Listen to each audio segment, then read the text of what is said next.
ಇನ್ನೊಬ್ರು unfollow ಮಾಡ್ಕೊಂಡಿದಾರಂತೆ, love break ಆಗಿದೆಯಂತೆ, ಅಂತೆ ಕಂತೆಗಳೆಲ್ಲ ಒಂದಷ್ಟು ಬರ್ತಾ ಇದೆ. ಸೊ ನನಗೆ KP ನನ್ನ ತಮ್ಮನ ಥರ, ದಿವ್ಯಾ ನನಗೆ ಒಂದು ತಂಗಿ ಥರ ಹುಡುಗಿ. ಮೊದಲನೇದಿಂದ ಅದು ಅಣ್ಣನ ಫೀಲಿಂಗಲ್ಲಿರುವಂಥ ಹುಡುಗಿ.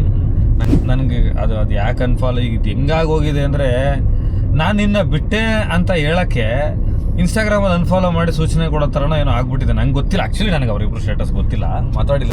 ಆರ್ಯವರ್ಧನ್ ಗುರೂಜಿ ಅವರು ಒಂದು ಹೇಳ್ತಾ ಇದ್ದಾರೆ, ಪ್ರೆಡಿಕ್ಟ್ ನಾನು ಮಾಡಿದ್ದೆ, ಬಿಗ್ ಬಾಸ್ ಮನೇಲಿ ಯಾವ್ದಾರ ಲವ್ ಆಯಿತು, ಇಲ್ಲ ಬಿಗ್ ಬಾಸ್ ಆದಮೇಲೆ ಯಾವ್ದಾರ ಒಂದು ಲವ್ ಆಯಿತು ಅಂತಂದರೆ ಅದು ಪಕ್ಕ ಇರೋದೇ ಇಲ್ಲ, ಬ್ರೇಕಪ್ ಆಗೋದು ಪಕ್ಕ ಆಗುತ್ತೆ. ಈ ಧರ್ಮ ಮಾಲಿನ್ಯದವ್ರನ್ನ ಫಾಲೋ ಮಾಡಲ್ಲ. ನಿಮಗೆ ಶಬ್ದ ಮಾಲಿನ್ಯ, ಪರಿಸರ ಮಾಲಿನ್ಯ ಎಲ್ಲ ಇದೆ, ವಾಯು ಮಾಲಿನ್ಯ ಎಲ್ಲ ಇದೆ. ಈ ಯಾರ್ದ ಹೆಸರು ಹೇಳಿದ್ರಲ್ಲ, ಇವರೆಲ್ಲ ಧರ್ಮ ಮಾಲಿನ್ಯ. ಇವರು ಧರ್ಮದ ಹೆಸರಿನ ಭಯೋತ್ಪಾದಕರು, ಜ್ಯೋತಿಷ್ಯರನ್ನ ಎದುರಿಸೋ ಇದನ್ನ ನಂಬಲ್ಲ. ಇದು ನನಗೆ ಸಂಬಂಧಪಟ್ಟ ವಿಚಾರ ಅಲ್ಲ. ಆಮೇಲೆ ನಾನು ಫೇಸ್ ರೀಡಿಂಗ್ನು ನಂಬಲ್ಲ, ಗುದ ರೀಡಿಂಗ್ನು ನಂಬಲ್ಲ. ನನಗೆ ಈ ಗುದ ತೋರಿಸಿ ಅವ್ರೇನಾರು ಜಾತಕ ಹೇಳ್ತಾರ ಗೊತ್ತಿಲ್ಲ, ಅದು ನಾನು ಯಾವುದು ನಂಬದಲ್ಲೇ ಇರೋದ್ರಿಂದ. ಅಡ ಇಟ್ಟಿರೋ ನಿಮ್ಮ ಚಿನ್ನವನ್ನ ತಕ್ಷಣ ಬಿಡಿಸ್ಬೇಕಾ? ನಿಮ್ಮ ಚಿನ್ನವನ್ನ ಬೆಸ್ಟ್ ಪ್ರೈಸ್ಗೆ ಮಾರ್ಬೇಕಾ? ಕಾಲ್ 8722484848.